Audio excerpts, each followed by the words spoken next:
Dans ce petit collège, en zone rurale, c'est un cours particulier qui attend ses élèves de 3e. Au tableau, des femmes ingénieures ou techniciennes. Elles travaillent dans l'aéronautique ou l'informatique et sont venues parler de leur parcours. En fait, je suis venue leur dire que tout était possible, que déjà, il n'y a pas de genre dans l'entreprise et qu'il ne faut pas qu'elles se mettent de barrières, il faut qu'elles vivent leurs rêves et que c'est pas figé dans une carrière, rien n'est figé. Ça m'intéresse, mais j'ai peur que ce soit trop lourd au niveau des études.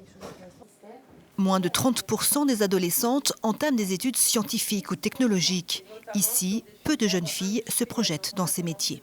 J'aimerais bien être cuisinière et travailler dans les restaurants et faire un bac pro. Je sais que je vais en lycée général et c'est tout. Et pour faire quoi après? Aucune idée.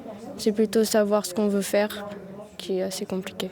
C'est vrai qu'elles ont plutôt une tendance à s'orienter vers des voies plus classiques, vers l'accueil, vers l'esthétique ou la coiffure, et à s'orienter aussi vers des voies, dirais-je, qui sont liées à la géographie des lycées d'accueil. Mobilité et nouveaux métiers. Sarah Evin vit aujourd'hui sur le même territoire que ces jeunes filles et exerce son métier en télétravail dans un secteur qui recrute. On voit bien juste les réseaux sociaux, elles veulent beaucoup pour être influenceuse par exemple, j'en entends beaucoup. Oui, on peut travailler dans les réseaux sociaux, mais il y a aussi d'autres métiers. Il faut leur dire, oui, c'est possible, vous pouvez y aller. Après, ouvrez votre horizon sur un domaine qui vous intéresse.